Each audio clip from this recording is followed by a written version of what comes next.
भी कांग्रेस के प्रवक्ता सुरेंद्र राजपूत जी हमारे साथ हैं। सुरेंद्र जी, उत्तर प्रदेश में इस वक्त राजनीतिक पारा जो है वो एक जीजा साली के विवाद से चढ़ा हुआ है। पल्लवी पटेल लगातार तमाम आरोप आशीष पटेल पर लगा रही हैं। कल राज्यपाल से भी जाकर मुलाकात की है। आप कैसे देख रहे हैं ये जो राजनीतिक पारा ये चढ़ा है? योगी आदित्यनाथ जी अपने मंत्रिमंडल में ऐसे भ्रष्ट को, कदाचारी को क्यों रखे हुए हैं? सोचने की बात है। क्या उत्तर प्रदेश में इतनी मजबूरी होगी कि भ्रष्टाचारियों को मंत्रिमंडल में रखा जाएगा, जिनके ऊपर स्पष्ट रूप से आरोप लग रहे हैं कि 177 विभागीय प्रोन्नति उन्होंने केंद्र के नियमों के यानी प्राविधिक शिक्षा के नियमों के खिलाफ की है। और उसके बाद वो आशीष पटेल सीधे सीधे उत्तर प्रदेश की एसटीएफ यानी योगी आदित्यनाथ जी के ऊपर आरोप लगा रहे हैं कि ऐसा काम उनके खिलाफ जो है योगी आदित्यनाथ जी करा रहे हैं या एसटीएफ करा रहे हैं। सच बात यह है कि भारतीय जनता पार्टी हमेशा कहती है कि अगर आरोप लगे हैं तो इस्तीफा दे दीजिए, जांच से किस बात का डर। तो आज की डेट में हम पूछना चाहते हैं योगी आदित्यनाथ जी से कि आखिर वो कौन सी मजबूरी है जो आशीष पटेल जी आपके मंत्रिमंडल में है। आशीष पटेल ने इसको लेकर एक सोशल मीडिया पर पोस्ट भी की है। उसमें अधिकारियों पर भी कुछ आरोप लगाए हैं। एसटीएफ पर सीधे सीधे कहा है कि अगर उनको कुछ होता है तो एसटीएफ उसकी जिम्मेदार होगी। मतलब ये क्या अपनी सरकार में ही उनको चीज़ों से भय लग रहा है? ये भय की बात नहीं है, ये भ्रष्टाचार की, लूट की, छूट की लड़ाई है। सिर्फ लुटेरे लोग हैं इस तरीके के लोग। और मैं तो पूछता हूं कि एसटीएफ किसके अंडर में है? एसटीएफ तो गृह मंत्री के अंडर में है ना।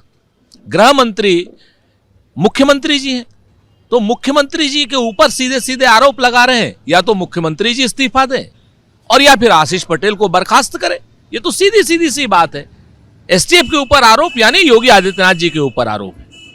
इससे तर एक मुद्दा लखीमपुर खीरी का है। विधायक हैं सौरभ सिंह, वो अपनी पत्नी के साथ कल टहल रहे थे और उनके ऊपर हवाई फायरिंग हुई है। हालांकि वो बाल बाल बच गए हैं, पर इस फायरिंग को आप कैसे देखते हैं? और जब उत्तर प्रदेश में भारतीय जनता पार्टी का विधायक, उसकी पत्नी ही सुरक्षित नहीं है और अपने घर से मात्र 50 मीटर की दूरी पर उनके ऊपर फायरिंग हो रही है, तो उत्तर प्रदेश का आम जन, उत्तर प्रदेश की महिलाएं, उत्तर प्रदेश की बच्चियां कैसे सुरक्षित होंगी?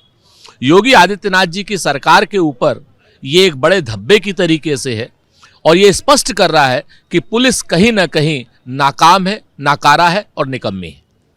संभल में पिछले दिनों जो चीज़ें हुई उसमें जो सीओ हैं अनुज चौधरी, वो काफ़ी ज़्यादा चर्चा में रहे।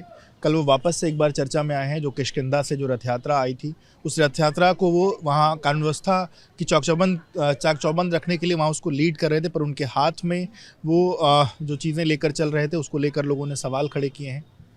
हमें लगता है कि पुलिस को राजनीति से बचना चाहिए और पुलिस विभाग का भारतीय जनता पार्टी की सरकार में स्पष्ट रूप से या तो भगवाकरण हो गया है या राजनीतिकरण हो गया है। और ये राजनीतिकरण कहीं ना कहीं बहुत ही एक खतरनाक संकेत की तरफ है। पुलिस का काम उत्तर प्रदेश की कानून व्यवस्था को संभालना है, देश के संविधान को संभालना है, ना कि धार्मिक रथ यात्राओं में अपनी भागीदारी करना है। उन रथ यात्राओं की सुरक्षा की जिम्मेवारी पुलिस की है, लेकिन उसमें जिस तरीके से कोई गदा लेकर के चलेगा, कल की डेट में कोई तीर कमान लेकर के चलेगा, परसों कुछ और लेकर के चलेगा और अन्य सरकारें आएंगी तो और राजनीतिकरण होगा, तो इससे कहीं ना कहीं आम आदमी असुरक्षित होगा। देश के संविधान पर गंभीर प्रश्न खड़े होंगे और देश का संविधान आज भारतीय जनता पार्टी के शासन में खतरे में है। कहीं ना कहीं पुलिस में भी वो क्या नाम घुसपैठ कर चुका है और पुलिस का जो राजनीतिकरण हो रहा है यह अत्यंत दुर्भाग्यजनक है। उन्होंने अपने बयान में ये बात भी कही अनुज चौधरी ने कि हाथ में गदा लेकर चलना कोई पाप तो नहीं। वो जब इस यात्रा को लीड कर रहे थे तो उनके गुरुजी ने ये गदा उनके हाथ में दे दी, तो उनका कहना ये कोई पाप तो नहीं। पुलिस के अधिकारी के ऊपर हम क्यों बयानबाजी करें? एक छोटा सा अधिकारी है वो पुलिस का, हो सकता है उसे आगे चुनाव लड़ना हो। हम उस पर कोई बयानबाजी नहीं करना चाहते। मुख्य मुद्दा उत्तर प्रदेश की सरकार पुलिस का राजनीतिकरण कर रही है, पुलिस को भारतीय जनता पार्टी का गुलाम बना रही है। उत्तर प्रदेश के थानों में भारतीय जनता पार्टी का कानून चल रहा है, संविधान का कानून नहीं चल रहा है, ऐसा तमाम लोगों का आरोप है। तो ये पुलिस का राजनीतिकरण एक खतरनाक संकेत है। कल दूसरे की सरकार आएगी तो भारतीय जनता पार्टी के लोग भी इसी तरीके के प्रश्न उठाएंगे। शुक्रिया बात करने के लिए। तो आप सुरेंद्र राजपूत जी को सुन रहे थे, जिन्होंने एबीपी न्यूज़ से बातचीत की। कैमरामैन प्रेम सिंह के साथ Vivek, ABP news, Lucknow. For exclusive and insightful videos, subscribe to our new channel ABP Live Premium.